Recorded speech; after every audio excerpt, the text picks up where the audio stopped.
In today's time, global changes are happening rapidly in three major areas, which is technology, sociocultural aspects, and the environment. First of all, we're going to talk about technology changes. Technological disruption affects all kinds of sectors. The adoption of automation, artificial intelligence, and big data is transforming how industries operate. We also see the rise of 5G connectivity, autonomous vehicles, drones, and 3D printing. Moreover, immersive technologies such as augmented reality and virtual reality are becoming part of our daily life. Second, we're going to talk about sociocultural changes. Demographic shifts are happening globally. People live longer and the working population is aging. Migration, urbanization, and workforce diversity continue to grow. In the future, jobs will be more mobile and flexible, and workers will care more about ethics, privacy, and also health. Third one is environmental changes. We are facing depletion of fossil fuels, water crisis, and rising sea levels. Energy and water demands are increasing, pushing us towards renewable energy and sustainable efforts such as reducing plastic waste and managing nuclear waste. And then we're gonna talk about the future of work. The future of work also has difference and changes. There are three key trends that we're gonna talk about today: structural change, worker autonomy, and technological empowerment. First, the structural change. New job types are emerging, and work is no longer limited by structure or place. People can work anywhere and anytime, often as freelancers. There are now five generations working together in one workplace, creating diversity and also collaboration. And then we're going to talk about worker autonomy. Careers now are determined by individuals, not companies. Workers have more control and flexibility over their own career path.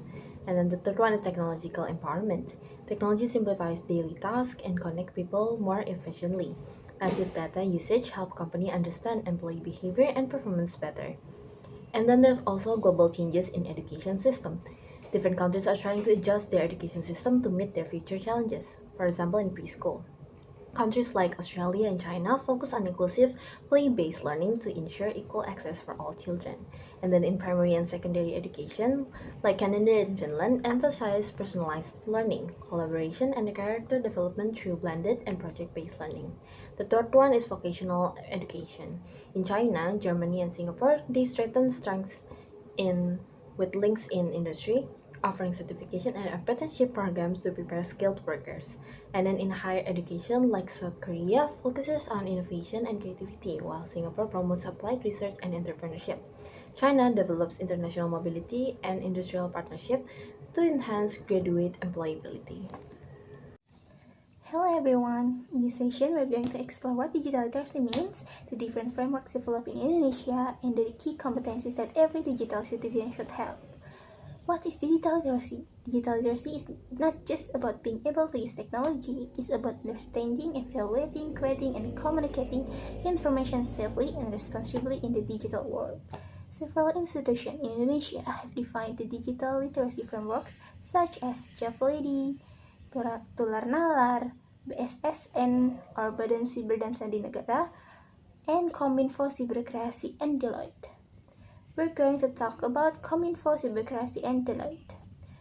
The Ministry of Communication and Informatics together with Siberkreasi and Deloitte defines four digital competency areas, namely digital skill, digital culture, digital ethics, and digital safety. Now, let's look at each of these four areas more closely. First is digital skills. Digital skills refer to an individual's ability to know, understand, and use both hardware and software, as well as various digital systems effectively. Is about being capable of operating device, application, and digital tools needed in modern life and work. Second is digital culture. Digital culture is the ability to interpret, review, and build awareness of national identity and diversity, including the values of Pancasila and Bhinneka Tunggal Ika in everyday digital activities. It's about being a good digital citizen who respects others and promotes unity online. Third is digital ethics. Digital ethics means being aware of and applying moral principles in digital interactions. It includes behaving responsibly, adapting to online norms, rationalizing one's actions, and managing online behavior with integrity and respect. In short, ethics guide us to act wisely and respectfully in the digital world. Fourth is digital safety. Digital safety is the ability to recognize, analyze, and improve one's safety in the digital environment. It includes protecting personal data, maintaining privacy, and staying aware of potential online threats such as scam and cyberbullying. So, to be digitally literate, we must combine skills, culture, ethics, and safety. Digital literacy empowers us to use technology wisely, ethically, and securely, not just for ourselves but also for the betterment of our communities. We're going to talk about digital literacy competency areas and indicators. The first area is digital skills. The indicators, the first one, are knowledge of the digital landscape, internet, and cyberspace, meaning that understanding how the internet works, online platforms, and the opportunities or challenges of the digital world is important. For example, knowing that social media can be used not only for chatting but also for building a business brand. Second indicator is search engines, data usage, and filtering. We need to have ability to search for accurate information, use keywords, and filter reliable resources. For example, using Google Scholar instead of random blogs when searching for academic references. And then third indication is conversation apps and social media. We need to understand how to communicate responsibly on any kind of social media app. For example, avoiding spreading unverified news in a WhatsApp group. And then the fourth indicator is digital wallets, marketplaces, and online transactions. We need to understand how to use e-wallets, shop online safely, and recognize them. For example, checking seller reviews before purchasing a product on Tokopedia. And then the second area is digital culture. There are four indicators. The first one is values of Pancasila and unity. We need to use national values as the foundation for digital literacy in cultural and civic life. For example, by promoting tolerance and respect in online discussion, even with different opinions. And then the second indicators is digitization of culture through ICT.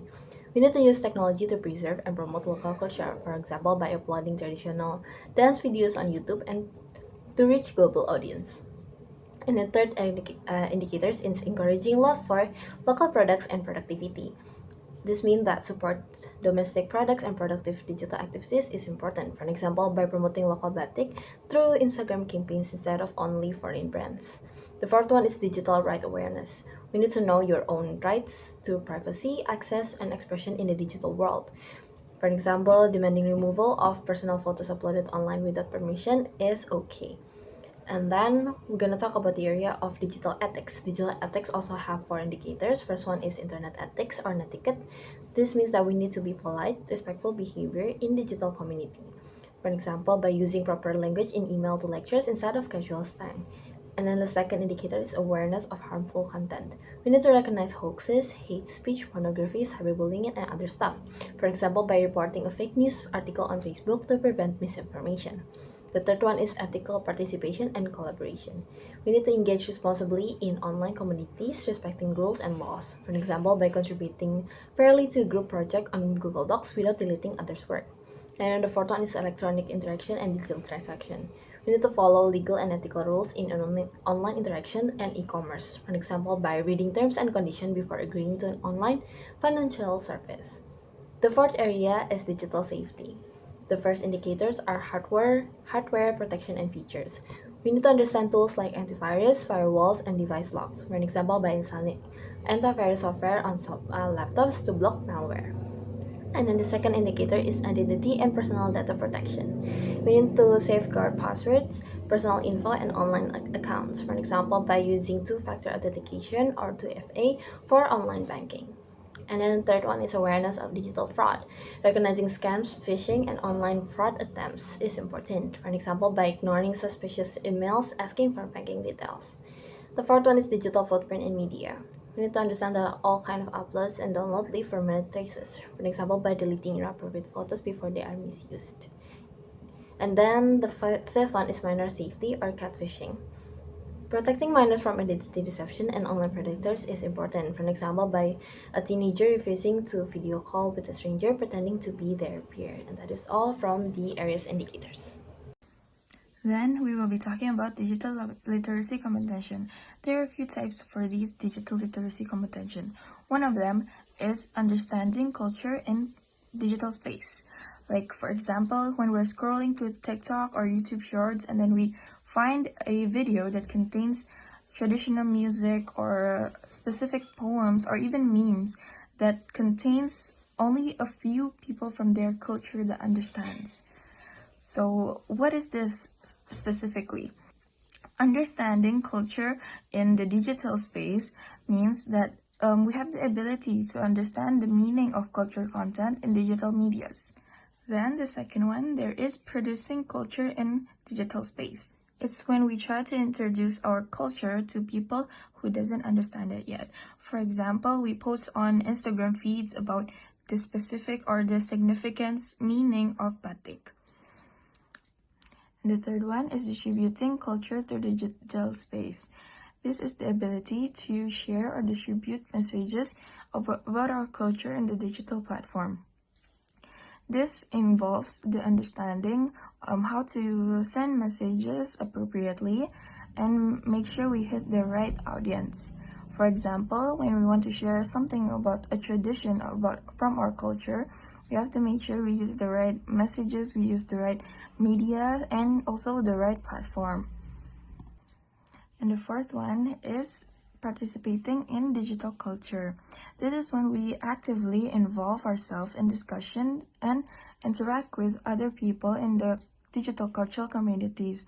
This engage in collaborations, critical thinking, and also contributing ideas. For example, joining a Twitter space to talk about our culture, about different cultures to other people. And the last one is collaborating in digital culture. This is the ability to co-create digital cultural content with others. This requires team effort and also initiative to start a content.